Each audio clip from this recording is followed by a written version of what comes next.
Padre, pabinyagan ko sana ang anak ko. Ano ang ipangalan mo sa kanya? Tigre po. Ano? Hindi pwede, Doming. Pangalan ng mabagsik na hayop yan. Pwede, Padre. Kung pwede ang leon, edi pwede rin ang tigre. Pwede! Doming, doming, pwede lahat. Doming, doming, pwede lahat. Doming, doming, pwede lahat.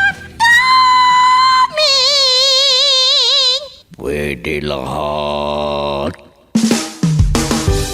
Doming, pwede lahat. Isang manunulat, matalino, malalim ang pag-iisip, pero laging naiidlip. Walang pinagkaiba sa kwago. Iba't iba ang pagkatao, bida, kontrabida, at mapagmasid. Mga kaibigan, huwag kaligtaang pakinggan ang araw-araw na pakikipagsapalaran ni Doming sa kailaliman ng panaginip. Doming, pwede lahat. Isinulat at sa direksyon ni Letty Astudillo Aquino mula sa Lovelet Artists and Talent Center Drama Productions. Handog sa inyo ng #1 and most trusted radio network in the country, Bombo Radio Philippines. Basta Radio, Bombo!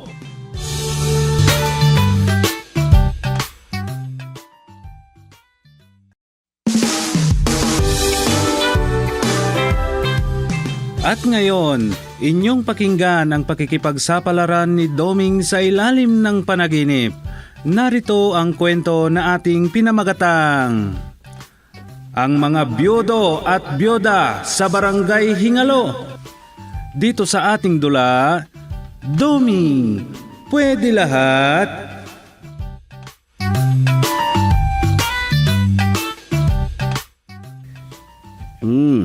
Tamang-tama ang init nitong tinimpla mo na kape, Doming.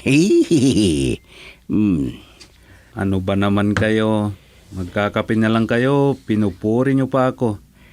Ay, Nakakamiss ang nakaraan. hindi nga. Hindi kita binubula, anak. Kahit hindi mo pinagkakape ang tatay mo, sabihin ko pa rin ang totoo. Ikaw talaga. Hindi mo ba ako pinapaniwalaan sa sinasabi ko? Marami akong pinaniniwalaan, pero minsan kasi... Ano? Anong minsan? Kung minsan kasi, hindi ka panipaniwala yung pinagsasabi nyo.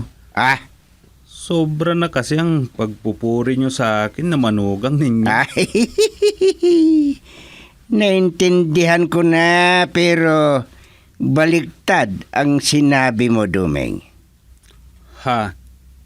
Bakit baliktad? Hindi pagpuri, pero panglalait ang sinasabi mo.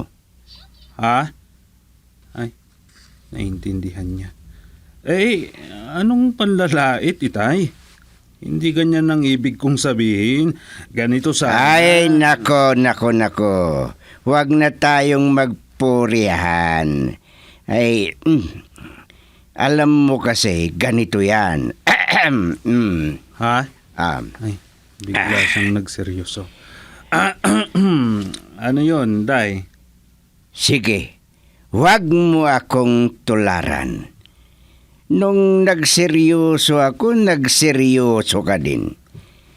Seryoso namang usapan to.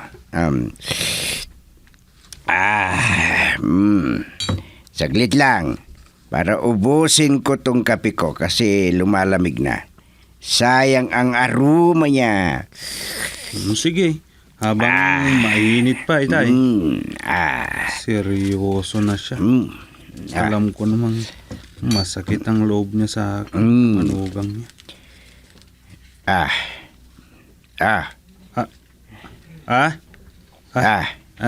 Wala, itay. Ganito yan. Alam kong marami kang itinatagong sama ng loob Dahil sa pananalita ko sa iyo, mula noong nag-asawa kay ni Rosa na nag-iisang anak namin ng nanay niya. Ha? Makinig ka, anak. Oo naman po. Sige, ilabas nyo kung ano yan. Seryoso na pag-uusap, sabi ko nga. Huwag ka nang magsalita ng malatula na salita.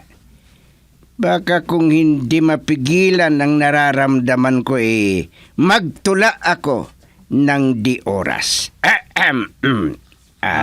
Sige. Ay, sus. Nagayuma yata sa kape. Alam mo kasi, anak, sinasabi ko lang naman yung panlalait ko sa'yo. Ano ko lang sa iyo kung gaano mo kamahal at pinapangalagahan ang anak namin. Kasi ang sabi ko nga, nag-iisa lang na bunga ng pagmamahalan namin ng nanay niyo, Suping. Sayang nga lang wala pa kayong anak ni Rosa. Kaya sana maintindihan mo ang sinasabi ko dahil hindi ka pa ama. Naiintindihan ko po, itay. Oo, alam ko. Alam ko yung mga sinasabi noon ni Rosa. Ay, wala na sa akin yun. Talaga? Hindi ka nasaktan nung sinabi kong madamot ka? Ah, Yung mga sinabi kong ayaw kitang manugang dahil malalim ang... Ay naku, na may nagpapahiwatig na madamot kang tao? wala na ang mga yun. Sigurado ka? Nung dati, mayroon pang konting pagkakaiba. Dahil tao lang naman ako na may pakiramdam din. Pero wala na yun, itay. Tunay at malinis ang pagmamahal ko kay Rosa. Naku.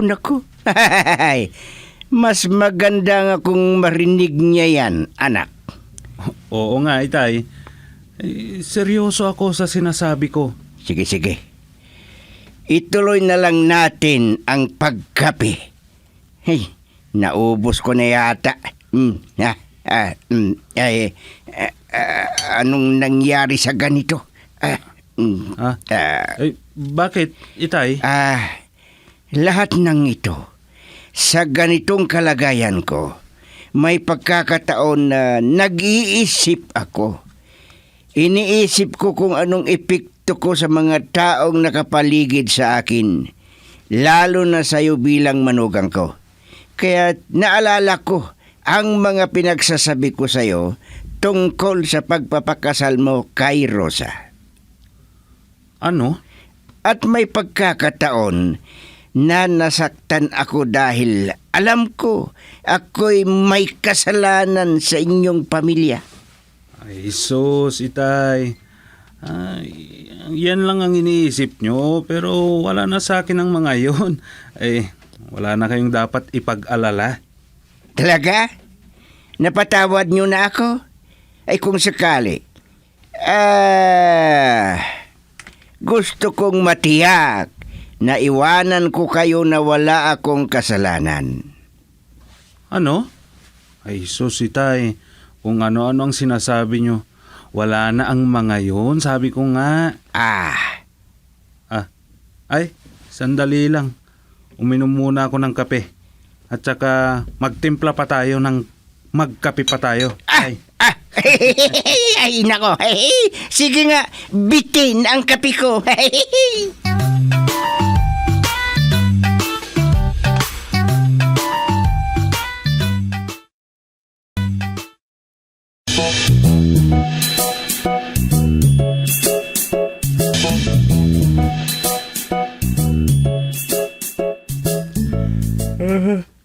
Ay, hindi ko maalis sa isipan ko yung sinabi ng biyanan ko kaninang umaga.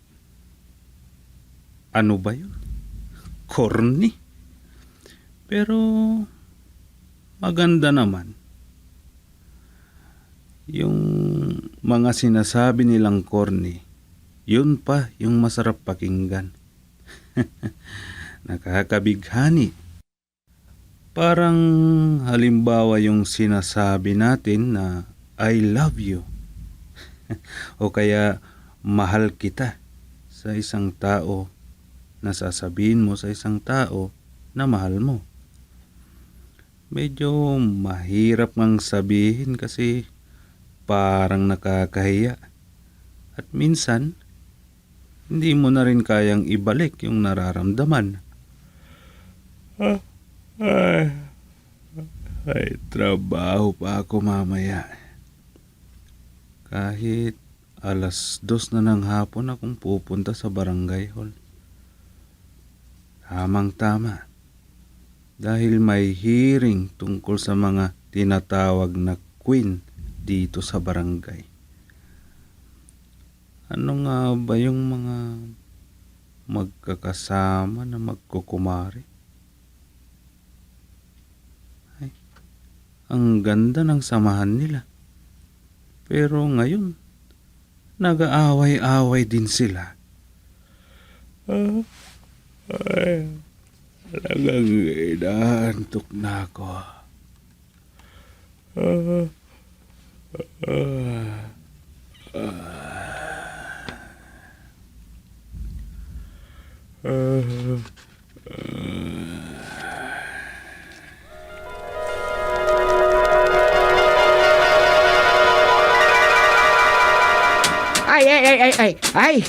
Naririnig ko ang mga dahon na tinatamaan ng hangin sa sanga ng puno ng sampalok. Sos, nako. kung mabali ang sangan yan, siguro mula yan sa nagdaang bagyo. Tama. Hindi basta-basta mababali yan. Matibay pa yan. Naayos pa ang pagkakakapit niyan. Oo nga. Pero, sayang magpiknik dito sa mga konkretong nasa gilid ng punon sa plaza. Pero, nagsusugal naman tayo dito. Oo nga eh. Sige. Alisin nyo na mga nalaglag na dahon na nahulog dito sa pinagtutungtungan natin para makarami tayo.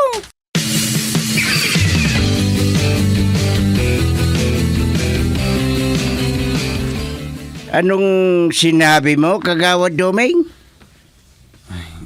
Doming na lang kaya, Chairman. Parang hindi ko pa rin sanay na tawagin mo ko bilang kagawad kahit nandito tayo sa barangay hall. Dapat lang natawagin kita bilang kagawad. Bakit? Gusto mo bang makipagsabayan sa ibang kagawad? Gusto mo ba ang doming-doming na lang ang tawag nila sa'yo? Ay, Oh, tama po. ano palang sasabihin mo kanina? May grupo ng mga babae at lalaki, matanda at may asawa. Nagtungo sila sa plaza. Sino-sino ba sila? Sila yung mga magkasama na pare-parehong byuda at parang magkakasama sila. Ay baka may proyekto ang mga babae na ipag-utos ng taga-DSWD.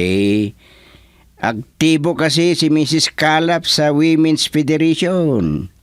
Sana kung grupo lang ay babae. Pero parang hindi.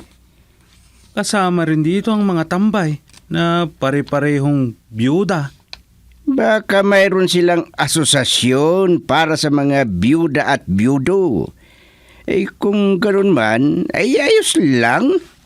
Maganda kung ganon. Pero baka naman hindi ganon.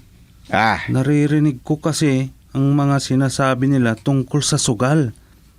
Kaya baka naman nagsusugal ang mga yun. Ano? Ay, ganun.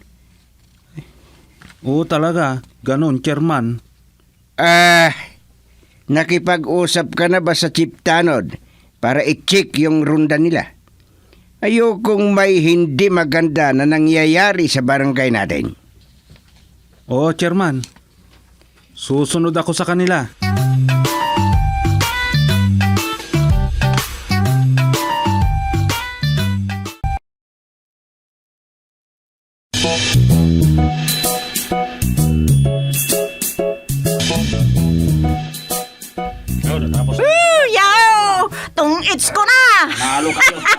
pasensya na. Nanalo na naman ako, mga kasama. Ay! Ang swerte mo naman, kumadena, Mrs. Kala. Ay, ganun talaga, kumadre, Mrs. Durab. Magandang pagkapanalo ko eh. Sige, simulan na naman. Oh, sige. Siksikin nyo nga ng husto ang baraha. Parang may nandadaya dyan ah. Siksikin nyo mabuti. Ay! Oh! Tayo na! Oo. Oh, Mr. Sagado, taya. isama mo pa ba ako sa pagtataya mo? Ah? Oh, taya. Oo naman.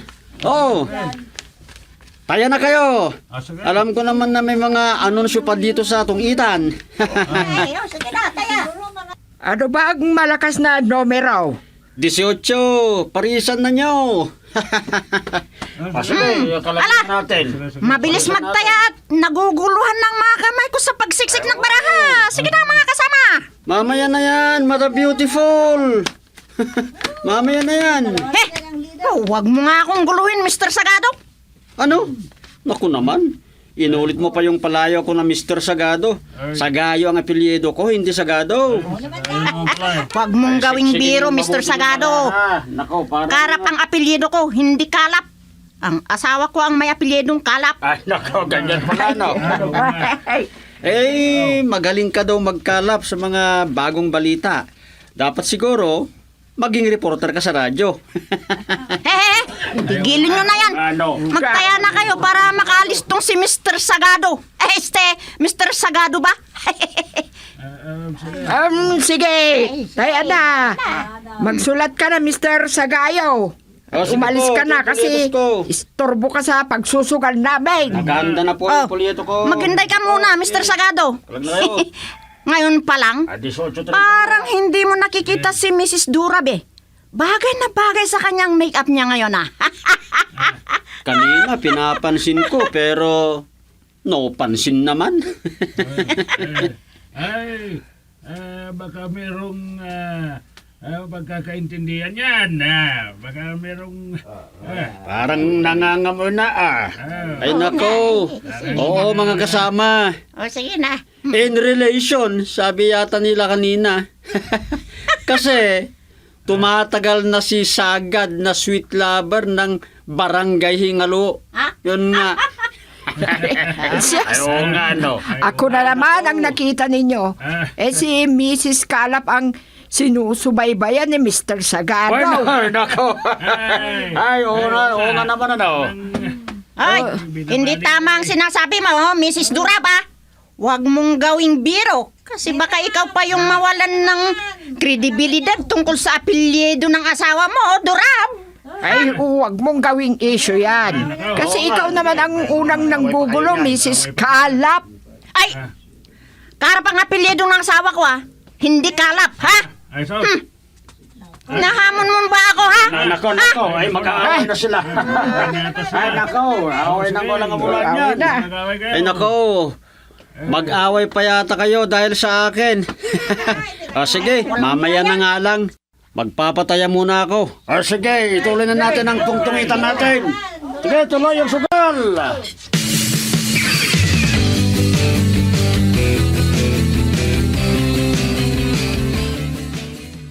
Ang nangyayaring insidente sa plaza. May shooting, sabi pa naman ng mga tao.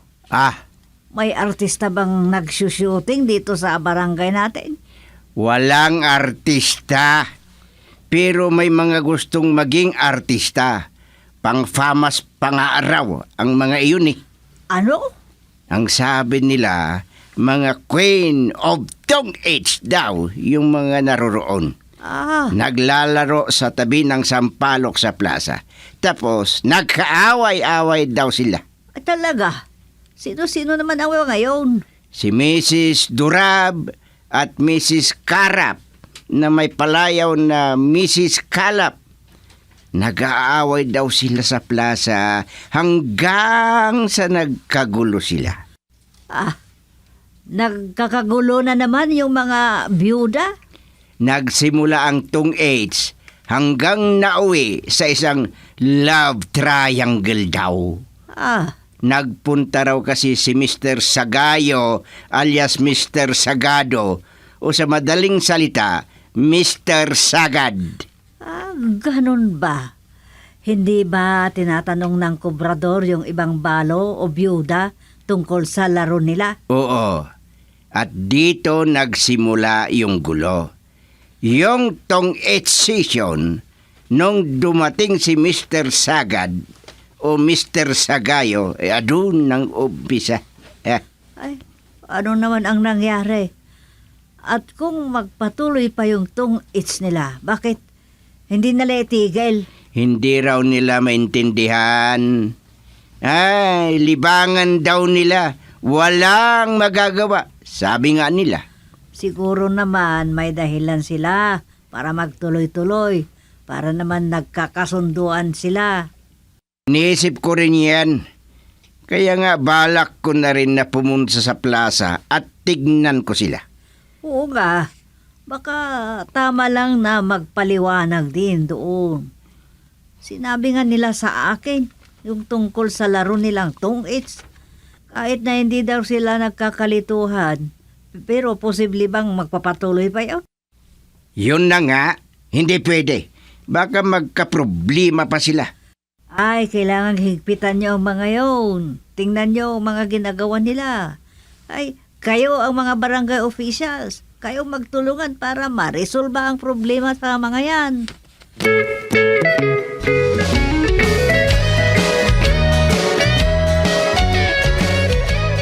Wala pa rin, Chairman. Hindi pa rin mapigilan ang mga naglalaro ng tong-its. Leader pa si Mrs. Durab. Ganun ba? Wala silang pakialam. Sinabi pa nga ni Kagawad Matmat na may ordinansa ang barangay na ipinasa. At number 1 ang isyo tungkol sa pagbabawal ng mga tambay na naglalaro ng tong-its. Pero wala pa rin. Ano naman yan? Sabi pa ni Mrs. Karap. Ang ibig mo bang sabihin, pareho lang silang naroroon, yung magkaribal na byuda? Oo, Chairman. Nagtulungan daw sila na sinumbatan si Chief Tanod Kirimit. Pwede ba? Hindi ba't siya yung nag-uukit ng nipa at ginagamit ang mga buko ni Kirimit? Oo, yan ang dating trabaho niya doon sa lugar nila. Magaling na pag-uugali. Oo, Chairman. Akyatin niya pa yung matas na puno ng mangga na inisprehan ng pampabulaklak. Ganun ba? Nasa outpost pa ba ng barangay? Ay, umuwi na siya kanina. May ginagawa pa daw siya sa bahay nila. Ay, bakit ba? Sabihin mo sa kanya na pumunta siya dito sa bahay. Gusto kong makipag-usap. May importante akong sasabihin sa kanya. Sige, Chairman.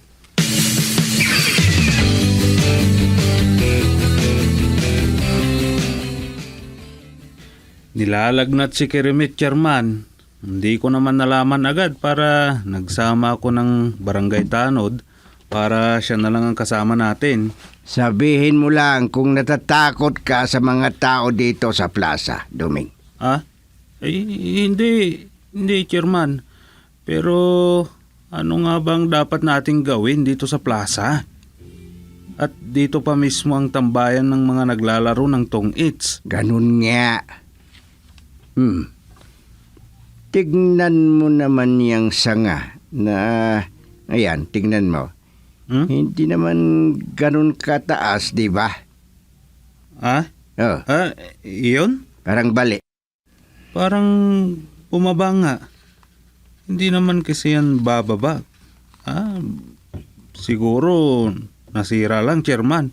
Iniwasan lang yata ng bagyong dumaan. Oo nga, tama. Binagyo lang, kaya ayan, medyo nabali ang sanga. Sige lang, walang problema. Magtulungan tayo. Ha?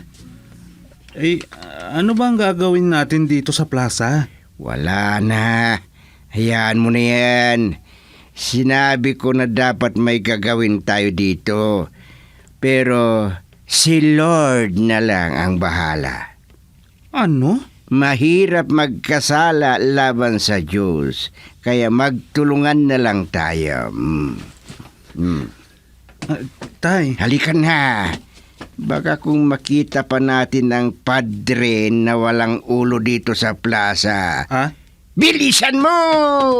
Ha? Ay, tay! Hintayin niyo ako!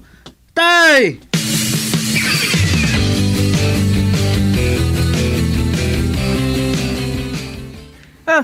Ano ba? Sige nyo mabuti yan at para ng 2,000 Pabagyo na.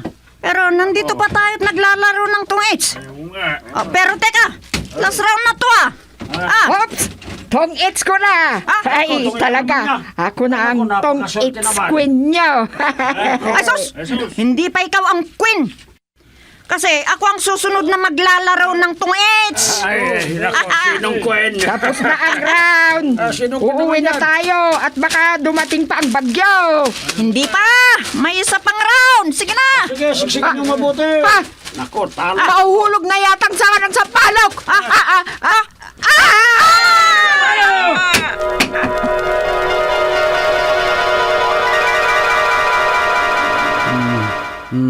Wala na. Wala na. Nabagsakan na lahat. Ay. Narinig ko na naman yung mga taong tong it's player. Late na ako sa hearing.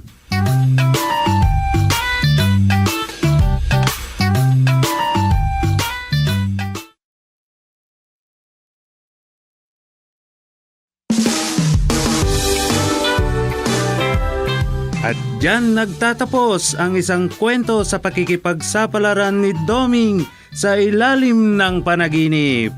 Sa panulat at direksyon ni Leti Astudillo Aquino.